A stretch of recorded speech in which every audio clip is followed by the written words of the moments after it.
The first quiet that bled into sound if you wish to understand what it truly means. Stay with me until the end. The whisper found me in the slight hour before watch change. A thin susurration threaded through the ship's venting like steam through old bellows. And from that first breath, it felt not like an intruder, but like a hand laid gently over a wound I've learned to hide. I had known absence before, loss measured in names carved into memorial plaques, in brothers who never returned, in the soft hollow that follows the last shot. But this was different. The sound carried the shape of a syllable and the tilt of a voice that remembered me. At first I thought the ship's array was degrading, some subroutine bleeding packets across the comms. I ran diagnostics with the mechanical calm of a man who has spent his life trusting instruments. Yet every test returned clarity and order, while inside my chest, a memory began to stir like embers under ash. It woke as sensation rather than thought, a pressure behind the teeth of my skull, a small pull at the place names used to live, a radiance as precise and intimate as a fingertip tracing the edge of a coin you once kept in your pocket. I could not name it. The name was not whole, only the echo of its form.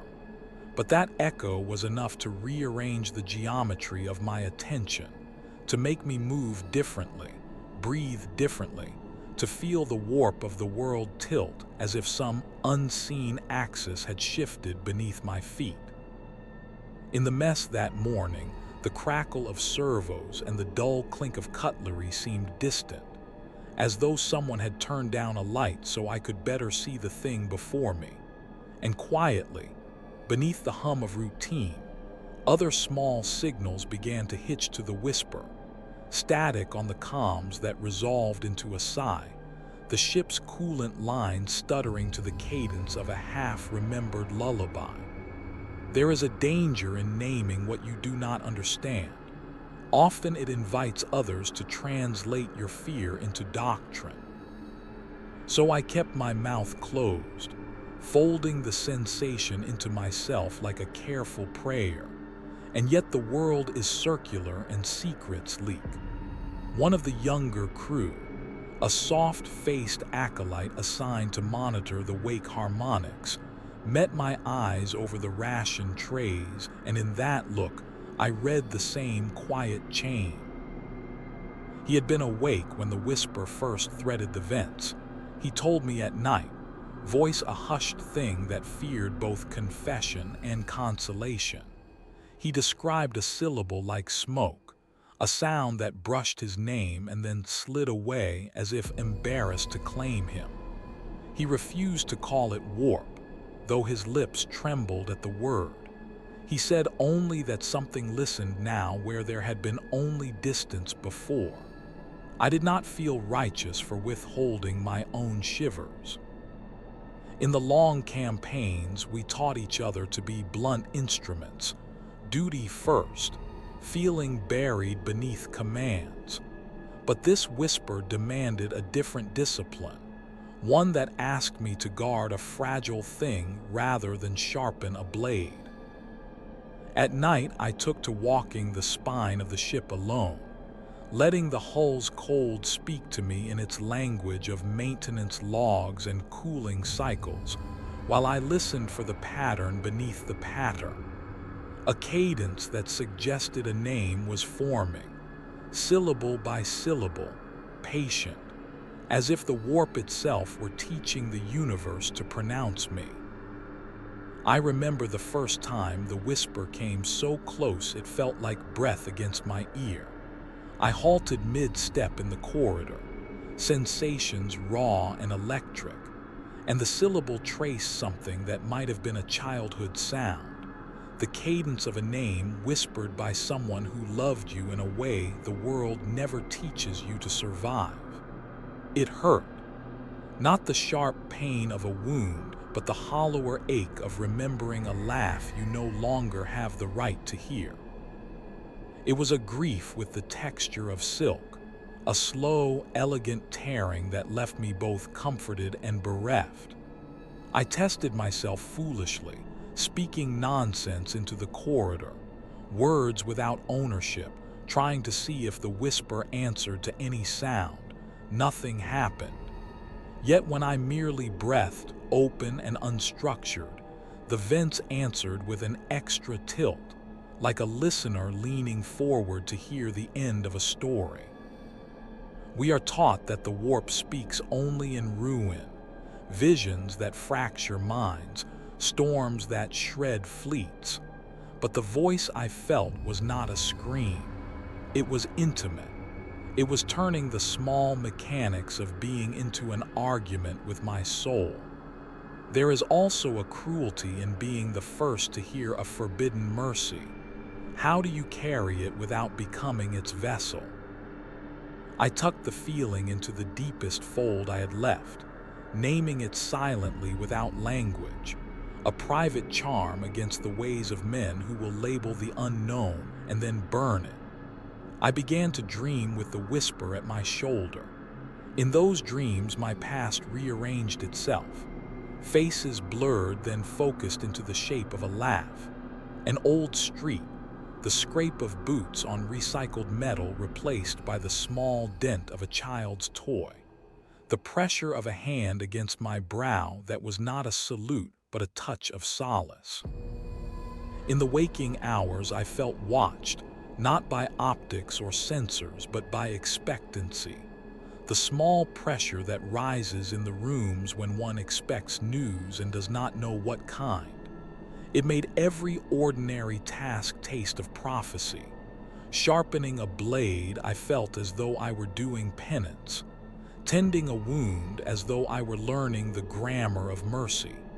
Still, I remained careful. The tech priests would call it interference at once, and their solutions are not gentle. Isolation, recalibration, purging sequences that scrub at the cortex like chisel work until nothing soft remains. Better to bear the tremor alone than invite a ritual that would drink the ember clean.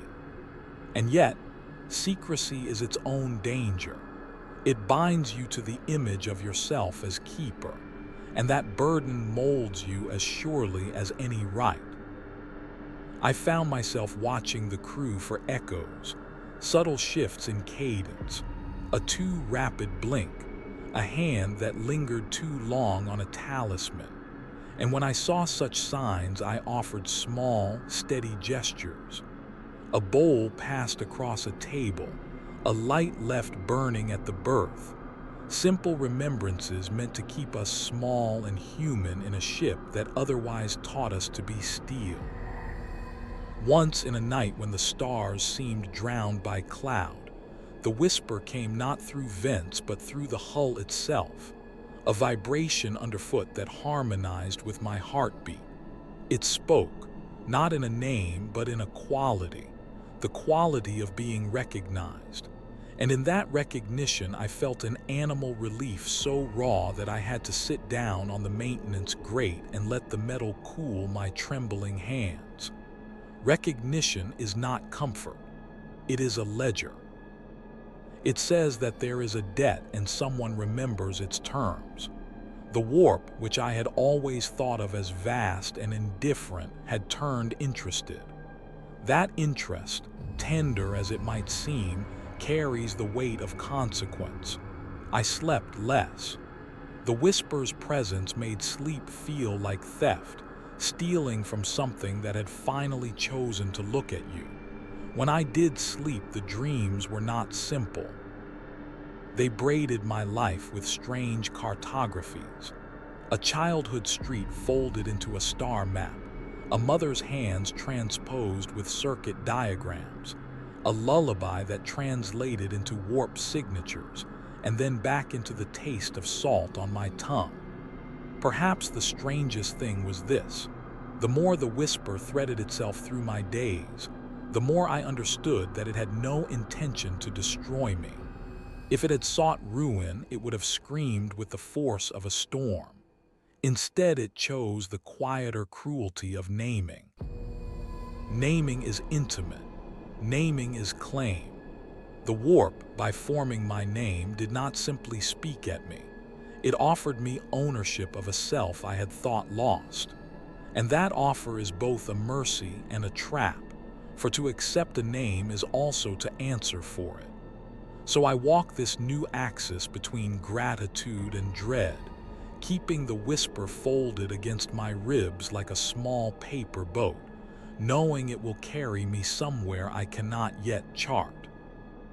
The ship continues its slow path through the dark, its engines a steady metronome to anchor me, and I hold this soft danger carefully, because in a universe that consecrates obedience and punishes memory, to be reminded of your private name is the most dangerous mercy of all. The second time the whisper came to me, it did not travel through the vents or the hull. It slipped instead through the narrow seam of my thoughts, like a finger gently drawing aside the curtain of my awareness, and I felt it settle into the quiet place just behind my senses where instincts once lived before discipline hardened them into habit. It arrived not as sound but as intention, the way a presence in a dark room can change the shape of the shadows even before it speaks. I was seated in the lower hold, field stripping my rifle, the action so familiar that my hands worked without the need for consciousness, when the static on the comms crackled in a rhythm far too careful, far too patient to be mechanical. It pulsed once, soft as breath, then again, and in the space between the pulses I heard the almost voice, not words, not even syllables, but cadence, a shape, the structure of meaning without meaning itself, a child's hum without the melody.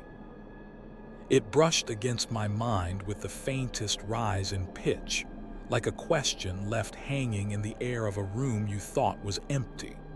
My body did not move. The rifle lay open in my lap, gleaming dully under the lumen strips, but suddenly it did not belong to me. Or perhaps I did not belong to it.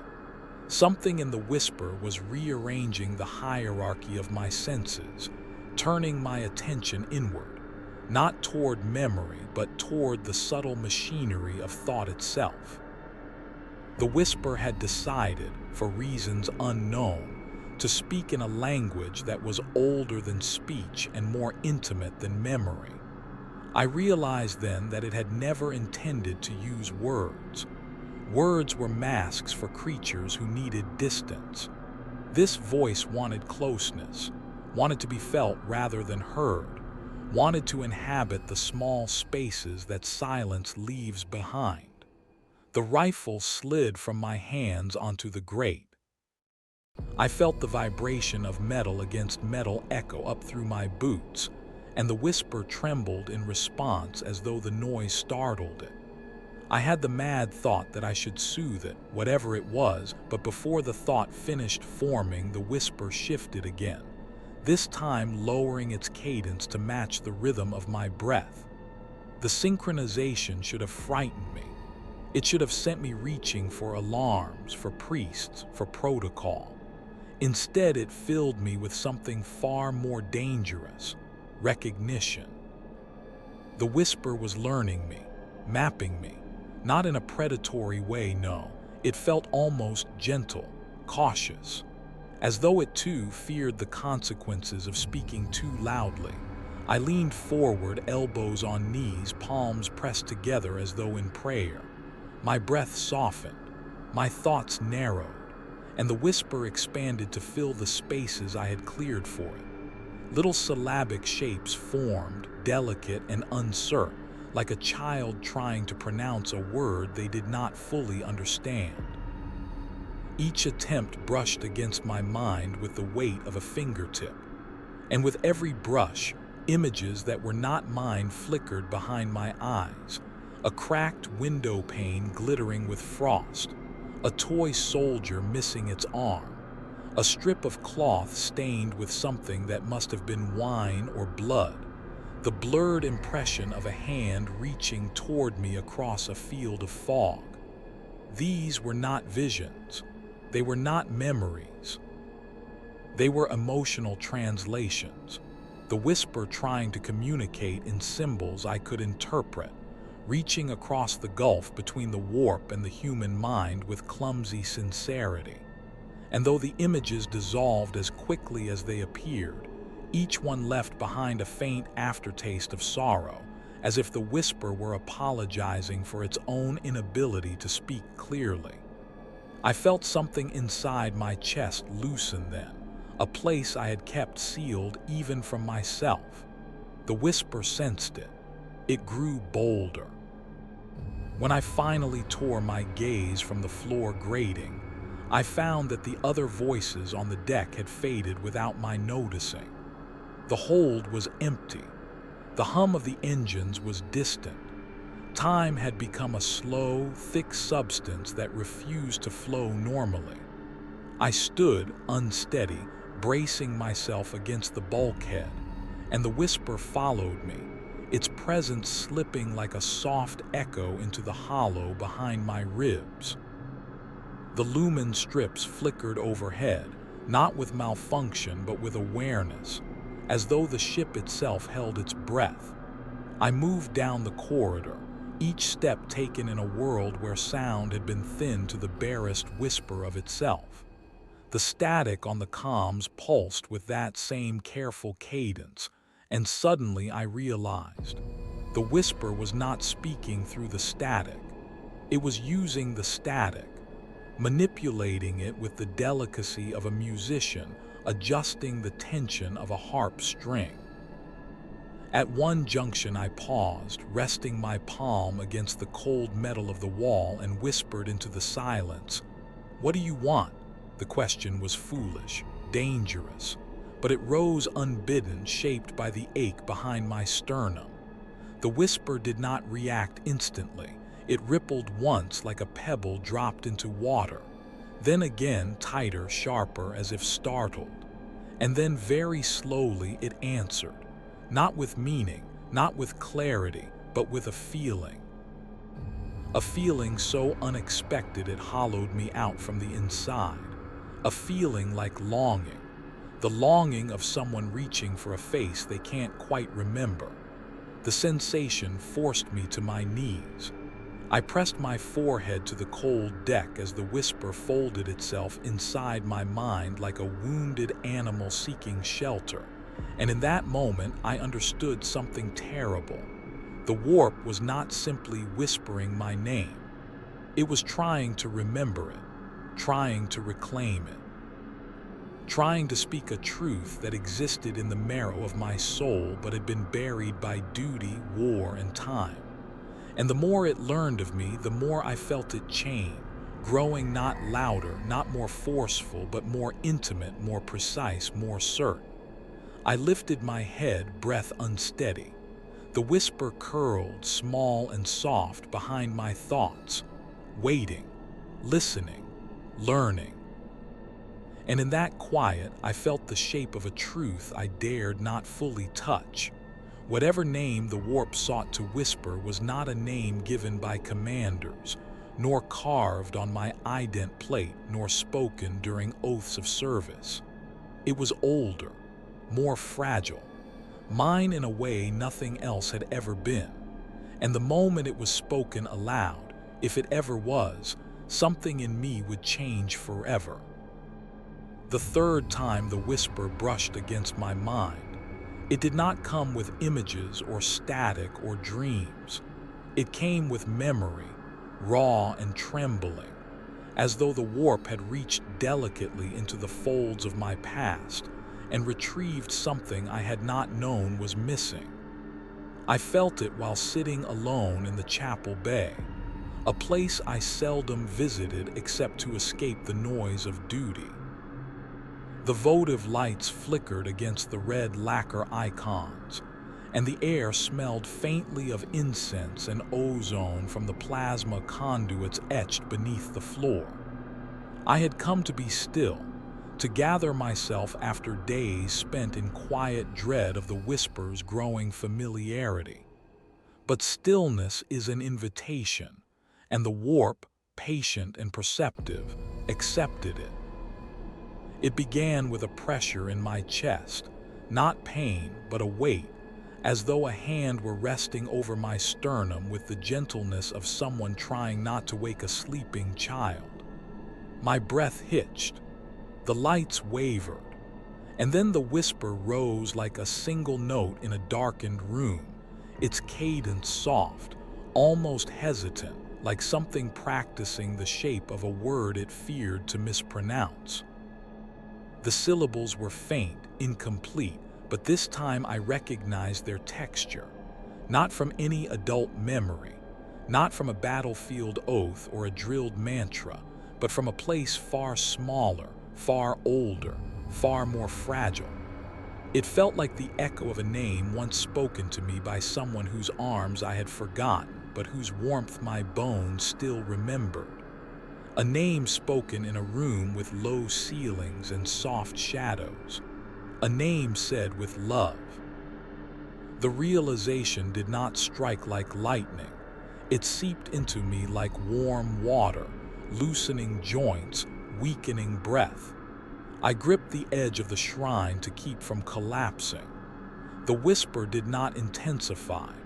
It held steady, patient, repeating the first half of the name with a careful tenderness that made something behind my ribs begin to burn. My hands trembled. No battle ever unnerved me like this, not even the first time I watched a brother fall beneath alien fire, not even when I stood knee-deep in ash on worlds where the dead outnumbered the living. But this was different. This was the unraveling of something I had never allowed myself to mourn.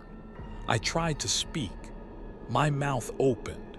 Air moved, but no sound emerged. The name was there, just at the edge of memory, like a petal caught in a current, rotating slowly but never quite drifting close enough to touch. I could feel what it meant more clearly than I could hear its shape. It meant warmth, safety, a time before duty etched itself into my bones, a time before war claimed every corner of my mind and taught me to lock the softest parts of myself away. The warp, in its strange, eerie tenderness, had reached into that forgotten place and lifted the name as though offering it back to me. And it was unbearable. My knees gave way. I sank to the cold metal floor, palms splayed, the chapel's servitor hymn droning dimly in the background. The whisper hovered close, not invasive, not forceful, but hovering with the anxious care of someone watching a wound they accidentally reopened. It pulsed once, quietly, as if apologizing, as if waiting for permission to continue. The absurdity of it struck me then. The warp, vast, incomprehensible, violent in all its known forms, whispering like a frightened child afraid of hurting me. But the softness did not make it safer. Softness is its own kind of danger. Softness can cradle you towards surrender. A strange warmth crept up my spine then, not comforting but nostalgic. The memory the warp was trying to give back was incomplete, but it carried scents and textures I had not felt since before my earliest recorded years. I saw the ghost of a room, narrow, cluttered with stacked crates, its walls covered in faded cloth to dampen noise. I felt the roughness of a small blanket wrapped around my shoulders, and I knew without knowing how, that the name the warp practiced belonged to the person who once held me in that room before war swallowed my life whole. It was my name before service, before duty, before transformation. A name spoken with affection rather than expectation. I pressed my forehead to the floor, breath shaking. If I spoke that name, if I allowed myself to claim it, what part of me would still belong to the Emperor, to my regiment, To the identity forged in war, names have power. That truth is drilled into us from childhood. A name is an anchor. A name is a chain. A name is a vow. And this name, this fragile, half-remembered syllable, threatened to anchor me to a life I no longer recognized, or free me from a life I had no right to abandon. The whisper nudged me then, almost pleading. It repeated the broken syllable with a softness that felt like it was kneeling beside me. And I understood something terrible in that moment. The warp was not simply remembering my name. It was asking if I wanted to remember it. The question hollowed me. In the dim chapel light, I felt my soul split along a seam I had never noticed until now. A seam between the warrior I had become and the child I once was, the one with a name spoken in love. I curled my hands into fists to keep from reaching toward that forgotten past. A single tear, shameful, hot, slipped onto the metal floor, and the whisper trembled sympathetically in my mind, as if it wept too. For a moment I allowed myself to imagine saying the name aloud, to feel it settle in my mouth again, to feel the weight of it, the warmth of it. But the image collapsed immediately under the pressure of fear. Not fear of the warp, no. Fear of what remembering would demand of me. Fear that reclaiming the child's name would unravel the soldier I had worked so hard to bury my pain inside. The whisper lingered, waiting. Gentle, patient, close, but I could not speak. Not yet. Perhaps not ever. The torn half of my forgotten name drifted back into silence, and I felt its absence like a bruise beneath the heart. The first time I spoke of the whisper to another soul, I used the language of tools and faults, because tools are safe and measured and priests respect measurements. And so I called it interference, a stray harmonic on the comms, a parasite in the wake harmonics. But those words were small shields against a truth that would not be sanitized. They listened with the professional attention of men trained to excise anomalies, and their faces did not soften the way a friend's would, but tightened into the hard masks of duty. For to them, a whisper is either a failing of systems or a breakdown of faith, and both invite the same remedies. It began with a report in the morning log. Anomalous low-frequency modulation in the primary venting, arrays correlated to subjective reports of sensation among certain crew. The tech priest assigned to our sector arrived like a cold sermon, his robes crisp, his mechadendrites clicking with the rhythm of someone reciting ledger entries. He ran his auspex across the vents with methodical gestures, eyes flicking over glyphs and readings while his acolytes recorded numbers, their movements precise and efficient like the trimming of a wound. I spoke in measured tones, carefully omitting the parts that would brand me as heretic. No mention of names half-formed, no admission that I had felt the touch of recognition, only the facts, static patterns, harmonics that resolved into repeating cadences when the ship entered certain orientations to the warp. He frowned, a small, disapproving knot between his brows, and murmured terms that always precede ritual: contamination, corruption, psychic bleed. Those words are blunt instruments. They do not ask, they judge. The priest's hand hovered over my data pad as if deciding whether to log an anomaly or to summon purification rites. And in that hesitation, I understood how quickly a curiosity can become a sentence. He recommended isolation protocols, segregated monitoring, recalibration cycles, increased censoring of background frequencies. It was prudent by their standards. It would have been lethal to the thing that had begun to find me. I said nothing. I let them file the report and carry their censers away, the hiss of their sanctified smoke trailing like a bad promise. And when I retreated to the dim corridor, I felt the whisper contract like a murmuring animal startled in a nest. The priests took readings. They sanitized air intakes. They rerouted sensor arrays. They performed all the rituals of a culture that trusts metal more readily than memory. Yet they could not measure the shape of longing, nor could they detect the tenderness with which the warp, if it was the warp, had been practicing my name. To them, the phenomenon had been reduced to a technical problem, a waveform to be pinned, classified, and purged. Their methods work against storms and hauntings. They do not know how to deal with mercy. The first purge was clean and clinical. Hissing servitors swept through the venting shafts, dousing filters with sacred solutions that tasted of burnt copper and prayer.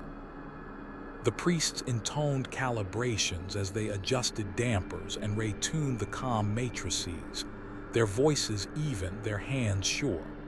Instruments recorded compliance. The noise abated. Crew logs registered a return to nominal ranges. The ship hummed with the efficient contentment of a machine that believed itself healthy. But in the quiet that followed, something shifted in me as if I had been carved a little shallower. The ember of my remembered warmth dimmed at the edges, not gone, but thinned like oil on water. I felt bereft in a way that diagnostic readouts did not recognize. Not because the whisper had been cleansed, no. It had retreated, patient as tide, and I understood then that the priests had not cured an illness. They had taught it patience. They had driven the voice into the places between systems, into the seams the servitors could not access and their instruments could not fathom. The priests returned weeks later with sterner rituals, convinced now by repeated anomalies that they faced corruption. They worked with liturgies that combined ancient Mechanicum rites and the chapter's scarred protocols, drawing geometric sigils of insulation around arrays, etching runes into vent flanges, singing canticles that are meant to anchor minds to duty. They called the process purification. They did not call it theft, but that is what it felt like. A theft administered with the gentlest of hands.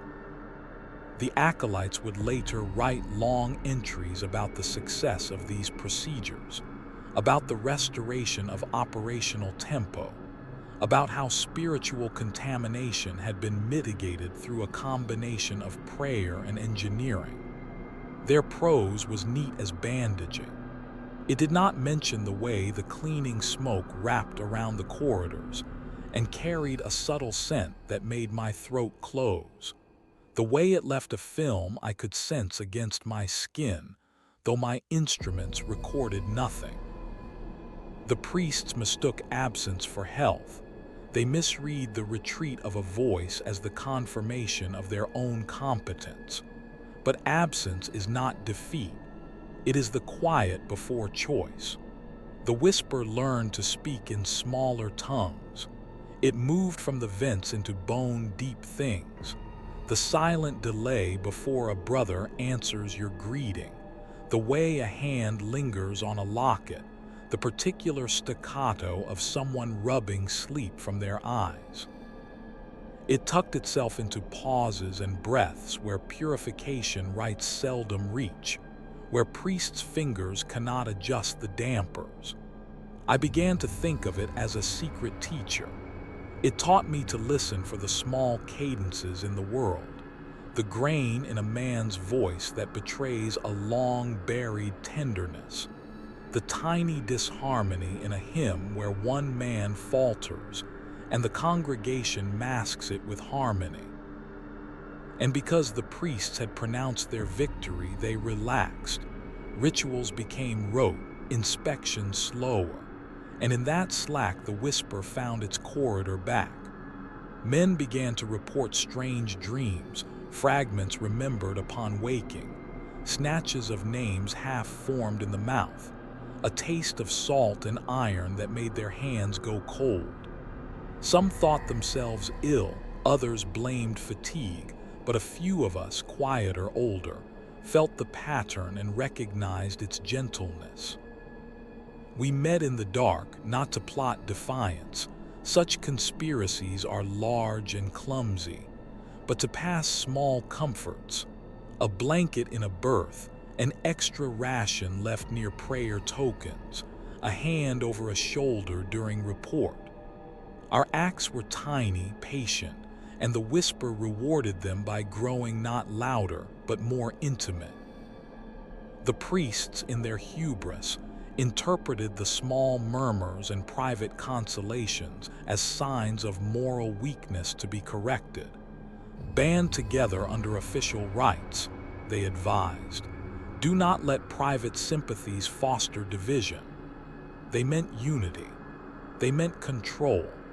They did not understand that unity forged in obedience is brittle compared to the quiet solidarity born of shared tenderness. Their misunderstanding hardened the ship against the truth. It wrapped us in precautionary doctrine that made confession dangerous and memory a liability. The warp, which had been learning to say my name like a cautious lover learning the exact weight of a syllable, adapted. It began to offer hints that could not be logged. A cup left where an old friend used to place his. The smell of rain in a place where no weather could fall. A child's laugh threaded into the static of background audio. These were not disruptions to machinery. They were fingerprints on the soul. And each time the priests chased the noise with their cleansing rites, the warp retreated and then returned with another soft gift, more careful, more deliberate. I learned then the terrible arithmetic of our position. The priests would win every measurable victory because their tools were tuned to measure cables and capacitor pulses.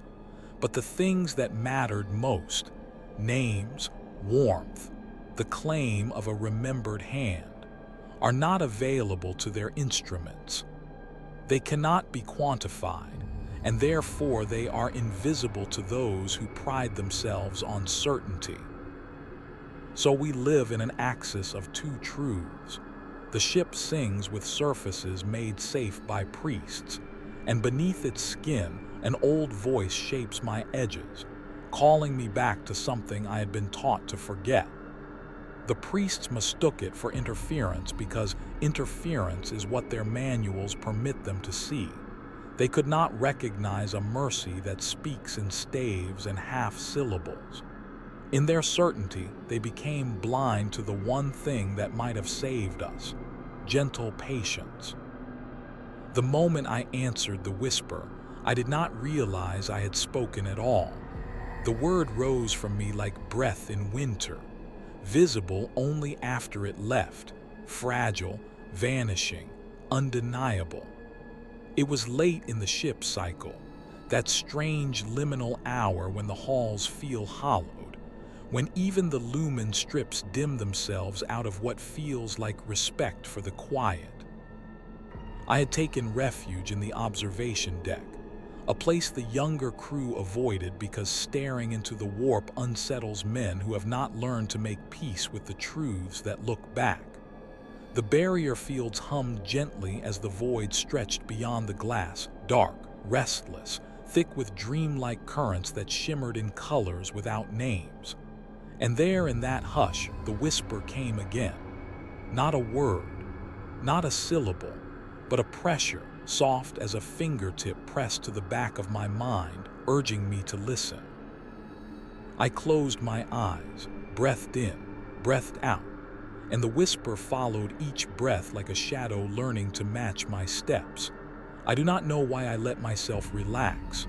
Perhaps exhaustion softened my vigilance. Perhaps some part of me longed for the presence, even as another recoiled from it. But as I sat there, armor loosened, helm at my side, the hum of the ship vibrating through the deck like the pulse of some ancient, sleeping beast, I felt the whisper lean closer than ever before. It did not hide in static or machinery this time. It settled directly into the space between thought and silence, where instinct waits to be named. And then, without warning, it tried. It tried to speak my name again. Not the name carved into duty records, not the name barked in drills, but the soft, fragile name from before war, before service, before I became something resolute and manufactured. The whisper formed the first half of it, the consonant softened, the vowel stretched in a breath that nearly broke me. And something inside me, something buried under layers of command and conditioning, reached toward it. Not deliberately, not consciously. It was the reflex of a child hearing their mother's voice after a lifetime apart. A reflex older than discipline, a reflex older than fear. My lips parted, my lungs drew in a trembling breath.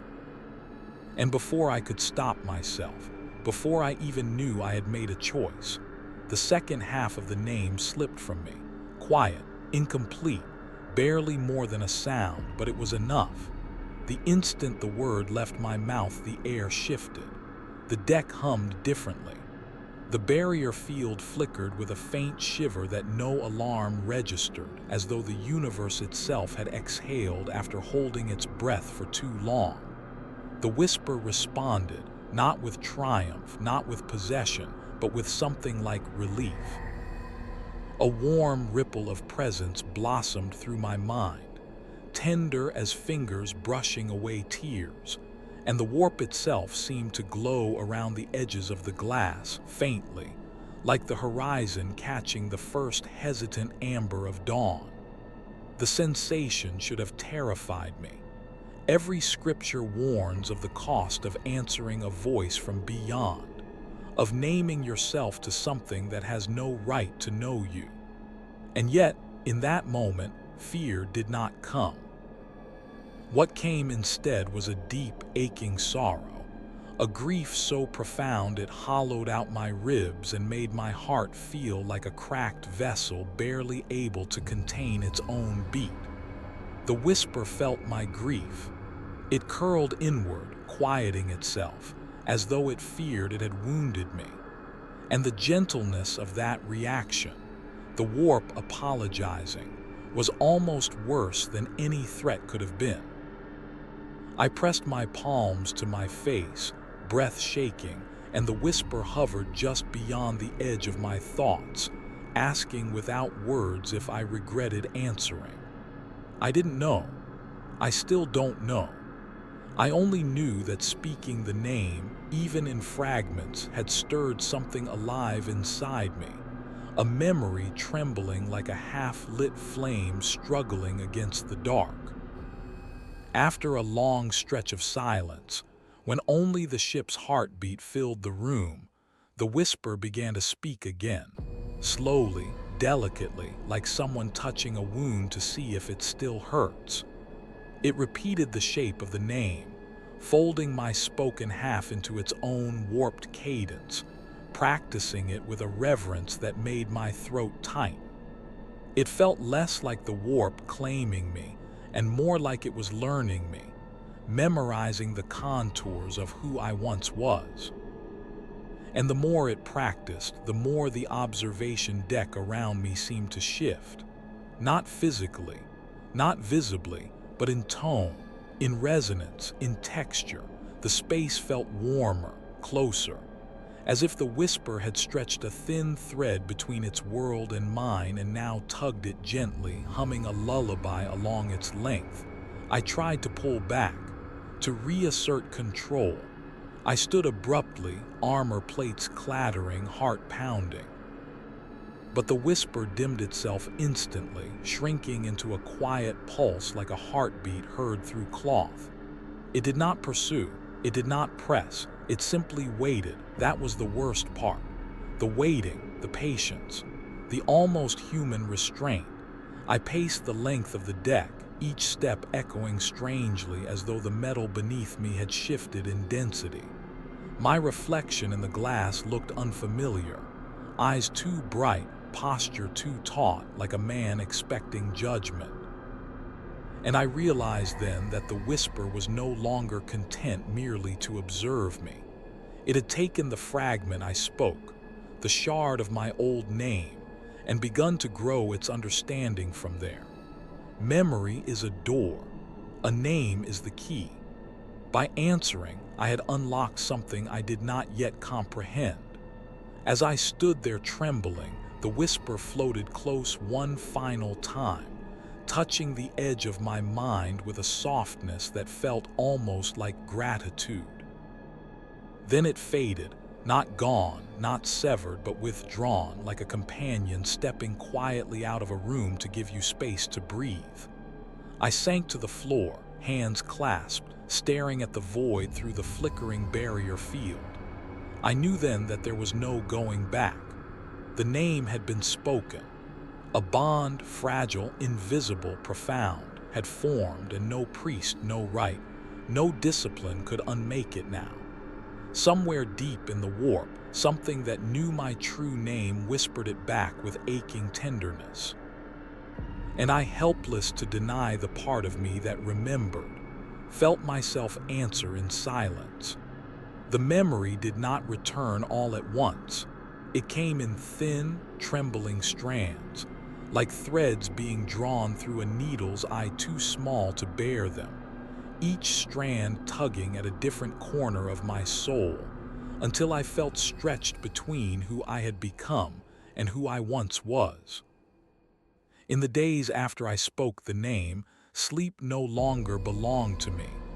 Whenever I drifted toward rest, the whisper folded itself into the edges of my dreams, not forcefully, but with the hesitant tenderness of someone knocking on a door they fear they have no right to open.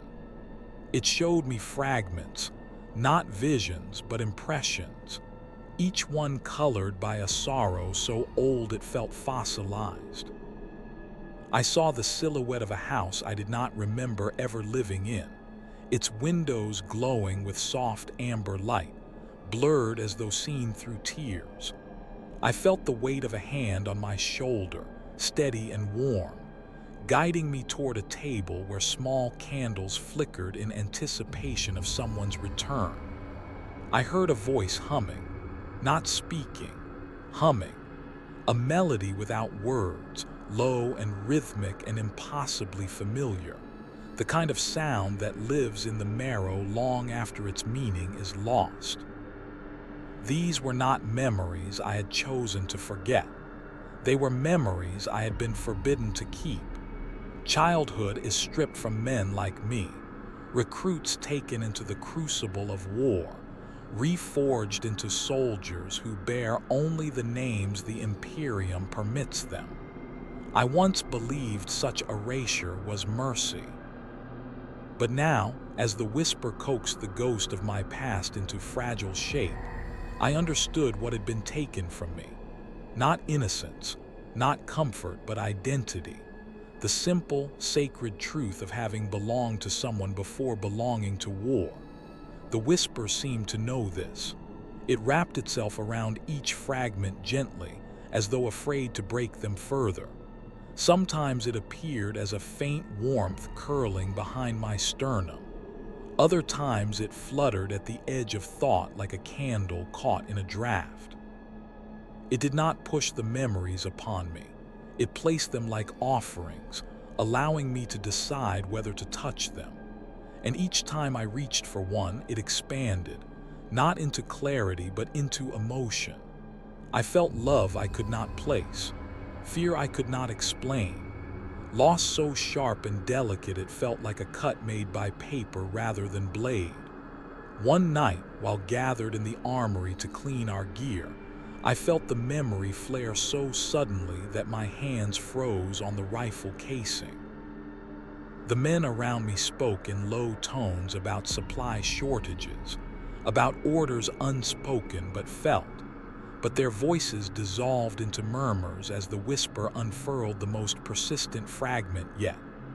A small room lit by a single lamp, shadows trembling across the walls, and a figure kneeling before me, their hands cupping my face with infinite tenderness. The memory carried warmth, real, physical warmth, so vivid I felt it radiate across my cheekbones. The figure's mouth moved, shaping a word that hovered just beyond comprehension. And though I could not hear it, though the syllables dissolved before they reached me, I knew what it was attempting to say. My name, my true name, the name I had spoken only in fragments, the name the whisper now held like a fragile relic. The memory dissolved as quickly as it formed, leaving behind a hollow ache that made my throat tighten. Instinctively, I pressed a hand over my heart as though trying to steady something trembling beneath my ribs. My brothers did not notice at first, their minds consumed by duty, but one eventually glanced over, frowning. I forced myself back to the motions of maintenance, hands steadying out of necessity more than calm. Yet the whisper stayed close, murmuring lightly, almost as if apologizing for showing me too much. I whispered back, not aloud, but in thought, a quiet plea for understanding. And the whisper softened, folding itself into silence. That silence carried weight. It was not the silence of absence, but of waiting. Over the next cycles, the memory returned again and again, each time slightly clearer, as though the warp were carefully sanding away the edges of old pain. I saw the small room from different angles, from the lap of the figure as they lifted me, from the floor as I crawled toward a toy carved from scrap metal, from the doorway as a storm raged outside, rattling the walls while the figure held me close, whispering assurances I no longer remembered. The memories were fragmented, disjointed, incomplete, but they were mine. And every time one returned, I felt the armor of my identity shift, tiny cracks forming in plates I had believed unbreakable. Yet with every fragment came something else, guilt, a slow, creeping guilt that clung to me like damp cloth. For as much as I longed to remember, I knew the consequences. A soldier who remembers the softness of his beginning is a soldier who questions the hardness of his purpose. A soldier who recalls the echo of love is one who hesitates before giving himself wholly to orders. And hesitation in our world is treachery. Worse, it is waste. The Imperium does not mourn the childhoods it harvests. It does not allow its instruments to recall their origins. That I did so now made me dangerous. And the more the whisper taught me, the more I understood that the danger was not to the Imperium. It was to me. Still, I could not turn the memories away. They clung to me with the desperation of something long buried seeking air. And whenever I felt overwhelmed, the whisper tightened around my thoughts like a warm cloak, protective, steady, reassuring. Its presence no longer frightened me. It comforted me. That comfort terrified me more than any warp storm ever could. Because the more I leaned into it, the more I feared that I was no longer resisting its influence. Not because I was weak, but because I was lonely. Because I wanted, desperately, to belong to something gentle again. One night, as I lay in my bunk staring at the underside of the berth above me, the whisper returned with unusual clarity, carrying the fragment of the memory. The room, the lamp, the figure. This time with a force that made my breath catch. And then, just before the image faded, the figure in the memory leaned close, their forehead resting against mine, and I felt the warmth of their breath as they whispered something soft and impossibly dear. The syllable did not reach me. The warp stole it away before I could hear it, but the emotion remained. Love, pure and undiluted. Love so profound it cracked something open inside me that I had not known was still breakable. I pressed my palm to my mouth to stifle a sound I had not made since childhood. The whisper curled around me, quiet, patient, tender. It did not need to speak. It only needed to stay. And so it did. The first sign that the whisper had crept beyond me was subtle. A shift in the atmosphere of the lower decks. A quiet hesitancy in the way men greeted one another, as if each voice carried an echo they were afraid others might notice. It began with glances, small and sharp, traded between crewmen who suddenly found themselves pausing mid-step, mid-sentence, mid-breath, touched by something they did not yet understand. I watched it unfold with a tightening sense of inevitability, knowing that the voice I had tried so hard to guard was no longer mine alone. The warp, patient in its curiosity, had begun to explore the minds around me, seeking resonance, seeking familiarity, seeking perhaps the same tenderness it had found in me. I noticed the youngest first.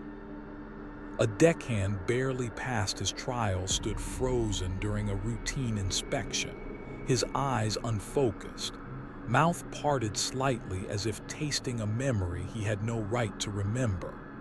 When I called his name, he startled violently, nearly dropping the cogitator slate he held, and he muttered an apology that trembled around the edges. I looked into his eyes, truly looked, and saw there the faintest shimmer as though someone had lit a candle behind his thoughts. It was not possession. It was not madness. It was recognition. The same recognition that had hollowed me when the whisper first touched the hidden bruise of my forgotten childhood. Later, in the mess, a veteran sergeant, hard as plasteel, tempered by a dozen campaigns, paused midway through polishing a metal pin to his chest. His hand slowed.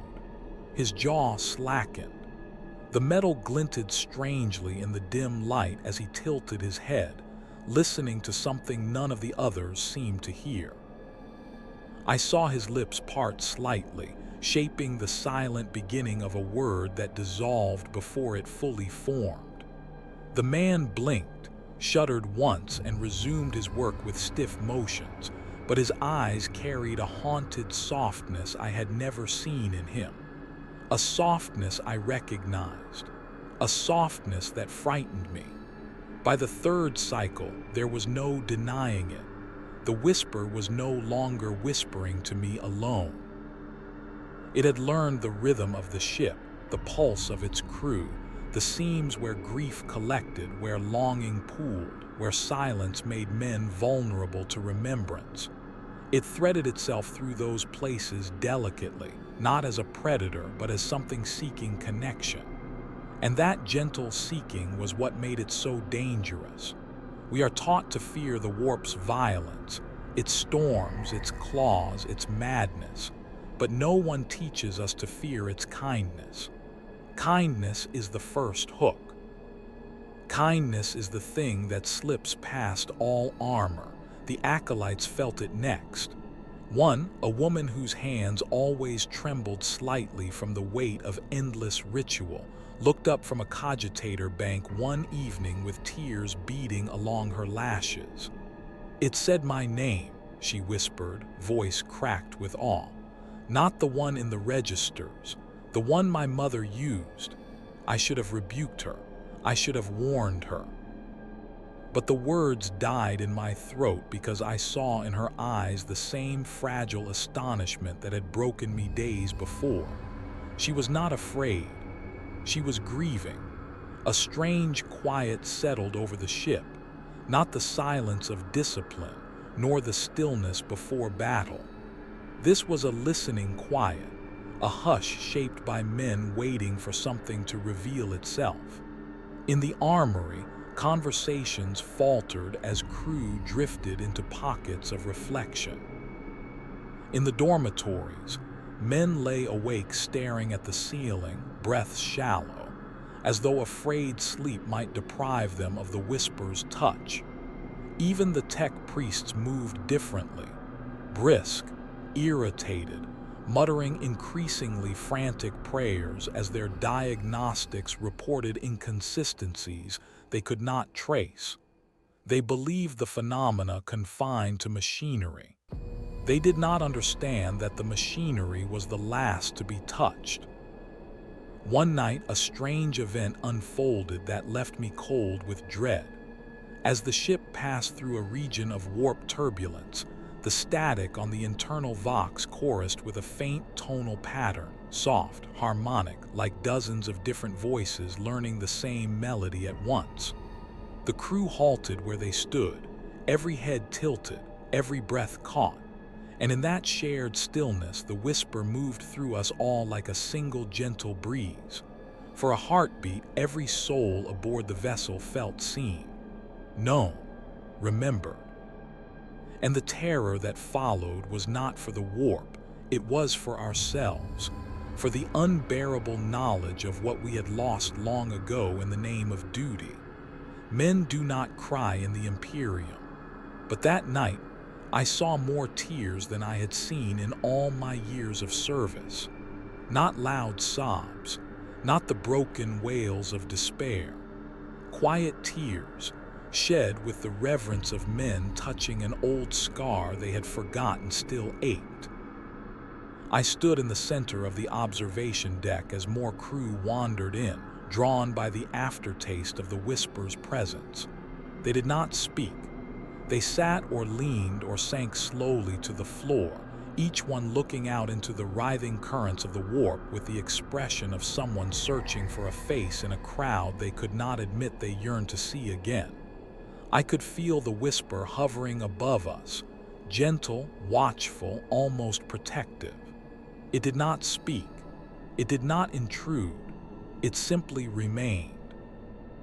And in remaining, it wove us together in a quiet grief we did not have the vocabulary to share. But even as I sat among them, I felt a new terror growing within me. The fear that if the whisper continued to learn us, learn our histories, our wounds, our names, it would not simply be a visitor. It would become a mirror in which we might see ourselves too clearly. And clarity is a luxury soldiers cannot afford. The whisper touched my mind then, lightly brushing the memory of the figure in the lamplit room, and I understood its intention. It did not want to hurt us. It wanted to hold us, comfort us, gather what had been lost. But the warp's idea of comfort is shaped by long ages of sorrow. Its embrace is not safety. It is surrender. And the men, my brothers, were beginning to lean into it. I did not mean to speak the name again. Emperor knows I had tried so hard to bury the fragment, to fold it back into the quiet where it might fade like any other dangerous truth. But the moment arrived the way cracks do in old metal. Silently, inevitability humming behind every breath. It was during a maintenance cycle when the ship drifted through a patch of warp quiet, one of those uncanny stillnesses where the tides seem to hold their breath, and every lumen on the vessel dims without being commanded to. I was alone in the auxiliary corridor, checking the integrity seals along the coolant lines, when the whisper came so suddenly, so intimately, that it felt as though someone had spoken directly into the hollow of my throat. A sound, a half-syllable, the beginning of the name it had been learning, resonated through the narrow passage with the softness of a distant lullaby. My hands froze above the inspection panel. The metal beneath my palm felt warm, impossibly warm, as if touched by sunlight rather than machinery, and the warmth traveled up my arm and into my chest, blooming like a memory unfolding itself with painful patience. The whisper did not ask this time. It did not wait. It pressed the first half of the name into my mind with the desperate tenderness of someone who fears they might forget you if they do not speak now. And something inside me, something fragile, wounded, yearning, rose to meet it without hesitation. I inhaled sharply, and the second half of my name slipped from me in a trembling whisper I did not recognize as my own. The effect was immediate. The deck beneath me vibrated with a low, resonant hum that traveled up my legs and into my spine, as though the ship itself had turned to listen. The lumen strips flickered, not erratically, but rhythmically, pulsing in a slow cadence that matched the breath I had exhaled. The air grew thick, denser, curling around my skin like fog warmed from within. And then the corridor elongated, not physically but perceptually, stretching as if space itself had softened around the edges, its rigid structure melting into something fluid.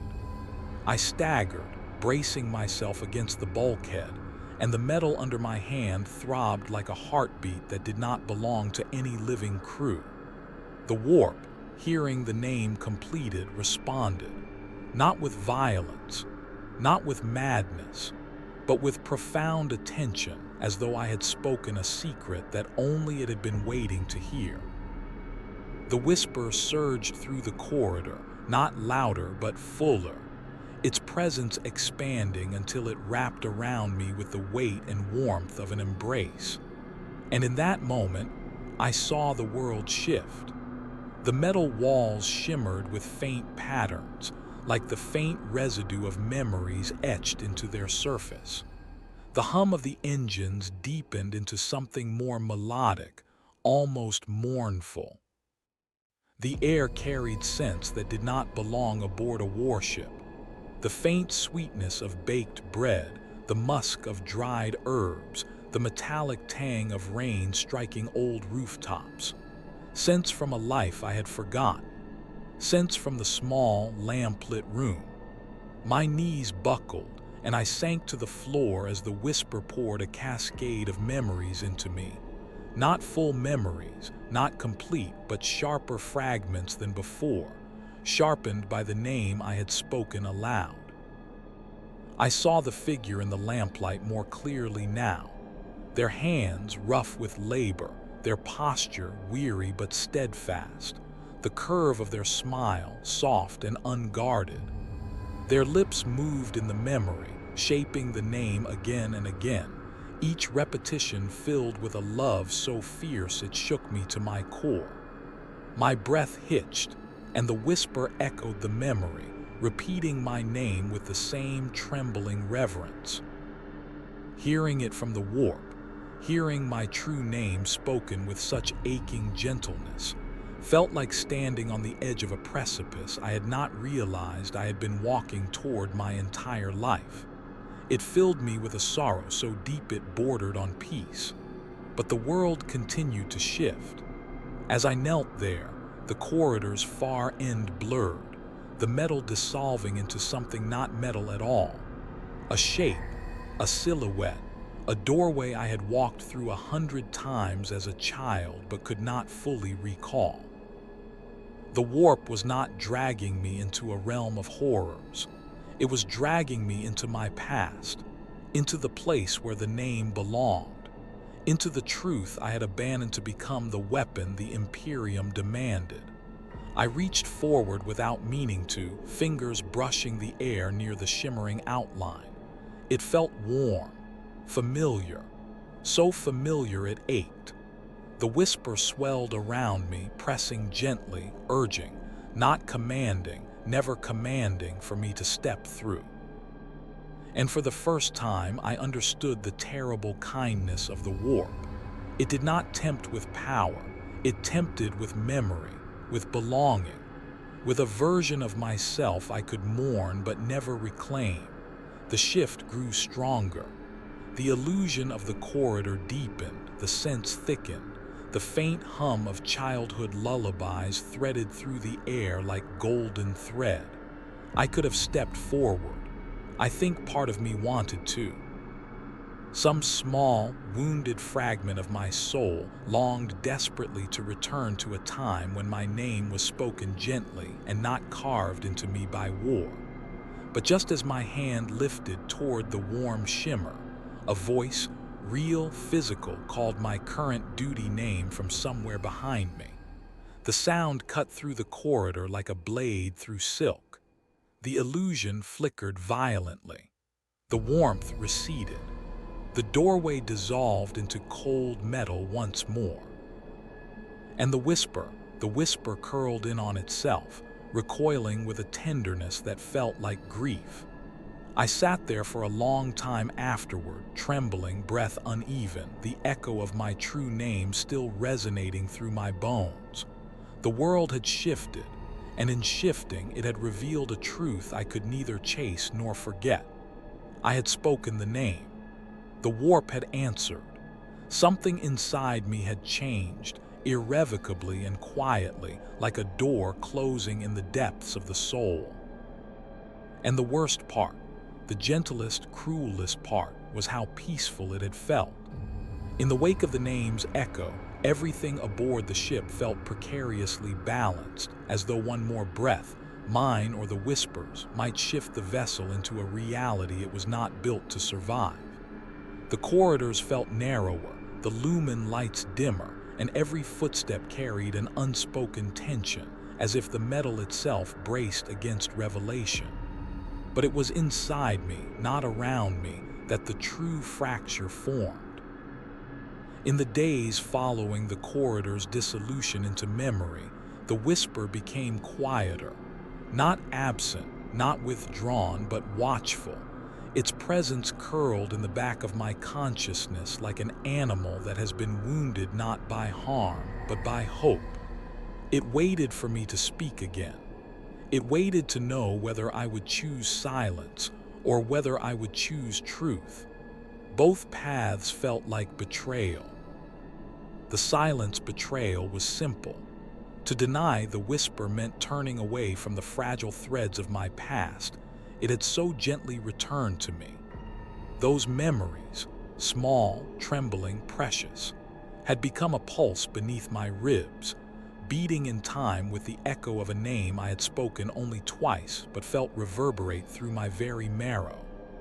To silence it now would be to bury that child again, to fold him away into the cold confines of duty, to let the Imperium's long shadow absorb what little remained of his warmth. But the truth betrayal was worse. To acknowledge the whisper, to let it speak freely, was to allow the warp a place within me, a place no soldier should grant, a place that risked unraveling everything I had been forged to be. I was a weapon, a servant, a being defined by obedience. And yet beneath all of that iron and doctrine, there was still a remnant, a soft, fragile part of me that had survived the crucibles and the campaigns, the ritual purging of identity, the years of drowning one's soul in duty. That part of me longed to answer, to lean into the warmth the whisper offered, to feel, if only once more, what it was to be known. And the whisper, sensing my conflict, responded not with pressure but with patience. It did not push. It did not plead. It lay against the edges of my thoughts like a heartbeat waiting to sync with another. I sensed its curiosity, its hope, its sadness. Because sadness, too, is a language the warp speaks fluently.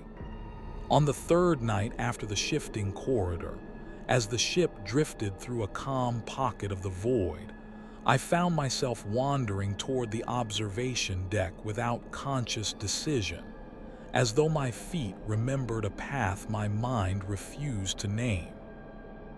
The stars beyond were pale, distant lights swallowed by indigo oceans of nothingness, and the warp shimmered faintly through the shielding fields, casting soft colors across the glass, pink, gold, blue, like bruises healing or forming, I could not tell which. The deck was empty, but the moment I entered, the air shifted with a subtle awareness, like the room exhaling after holding its breath in anticipation of me. The whisper approached, quiet, gentle. It brushed against me not with sound, but with emotion. An echo of the lamplit room, the warmth of a palm against my cheek, the softness of a voice humming a melody lost to time. It offered the memory again, not pushing it into clarity, but laying it at my feet like a gift I had forgotten how to receive. I closed my eyes. The memory opened. The figure knelt before me, their silhouette clearer now, though still blurred at the edges. Their hands cupped my small face with infinite tenderness. Their forehead rested against mine. Their breath warmed my skin.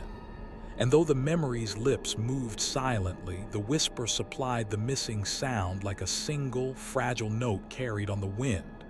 My name, whole, clear, spoken with love so profound it almost shattered me.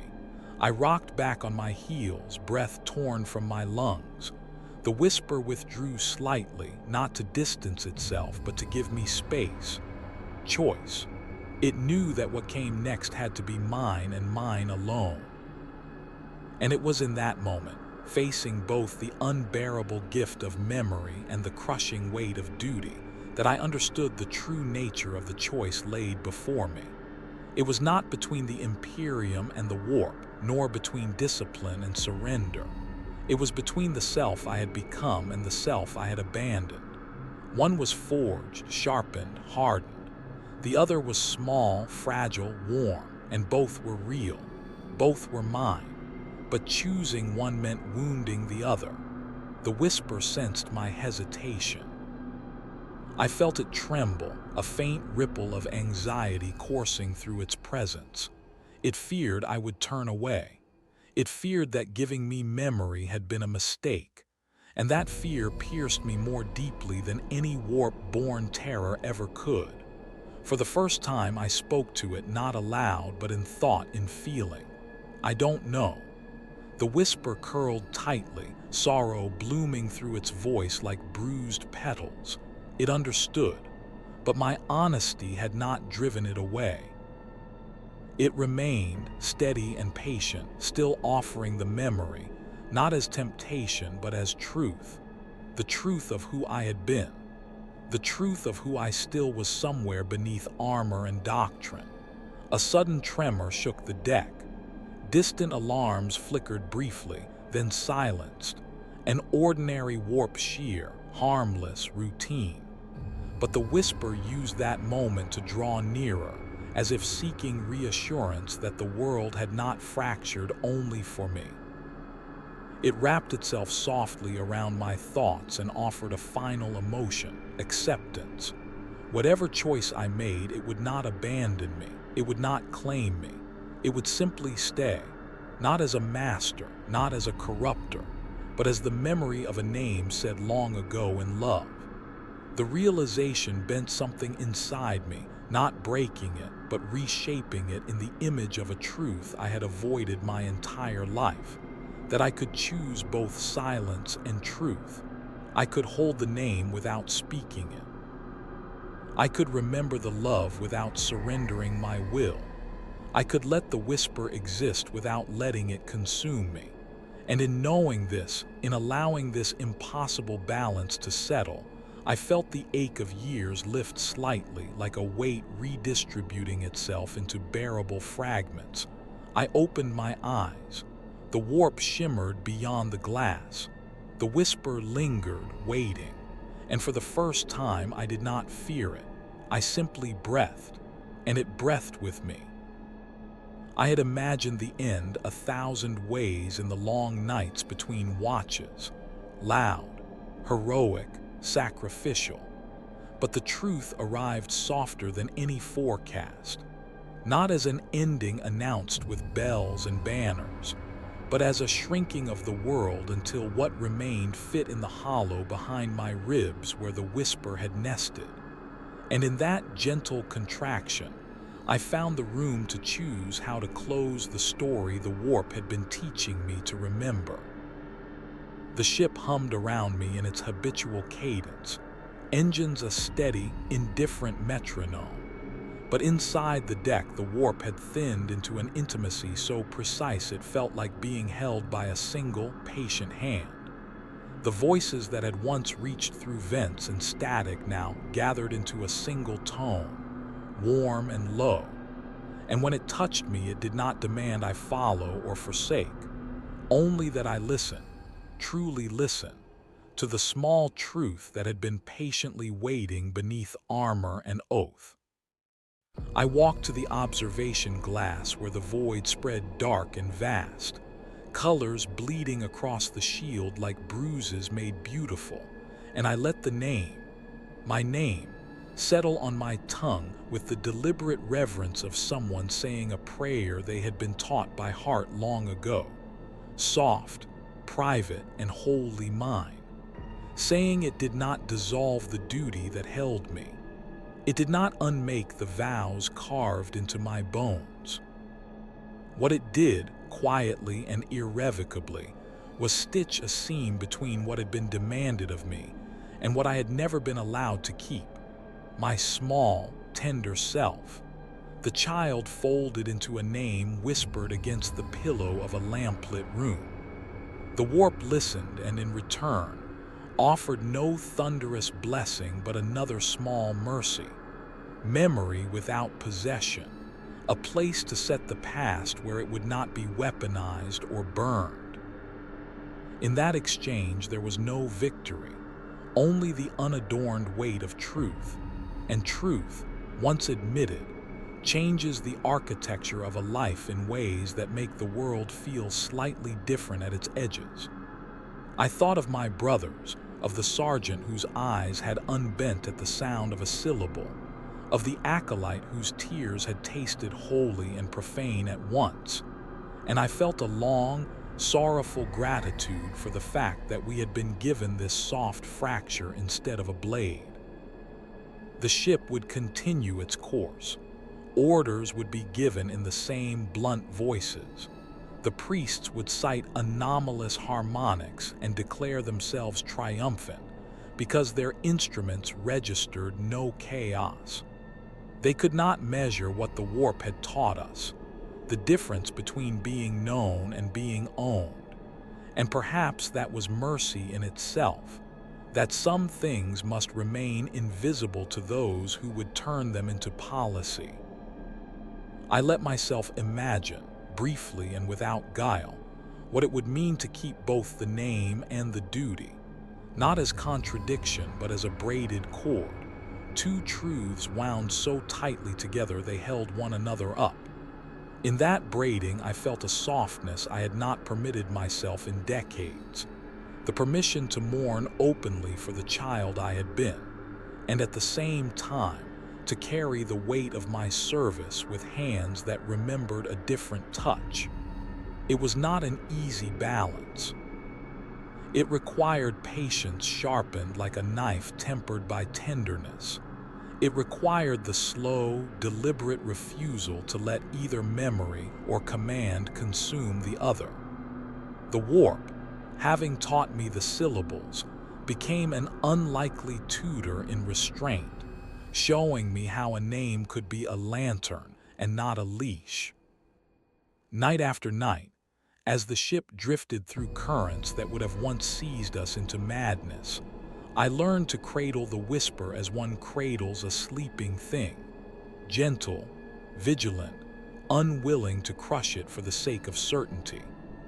I made small offerings not to the warp, but to the humanity it had reflected back to me.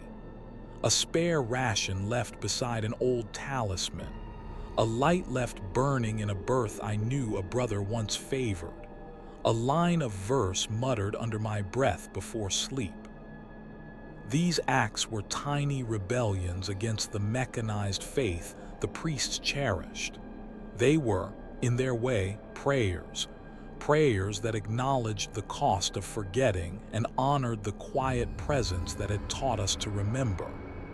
There were nights I feared reprisal, the priest's colder rituals, the sanctioned purges that might strip the name from my throat and leave me obedient and empty. But the more I guarded the whisper, the more careful I became in how I held it. No triumph, no spectacle, until even the thought of a purge felt hollow, like a threat aimed at shadows. The crew, who had once learned to squelch the softness to survive, began to tend one another in small ways the priest's doctrine could not account for. Shared blankets, the passing of salted roots in a tired mess, a glance held too long so its warmth could be felt. These were not rebellions so much as recoveries.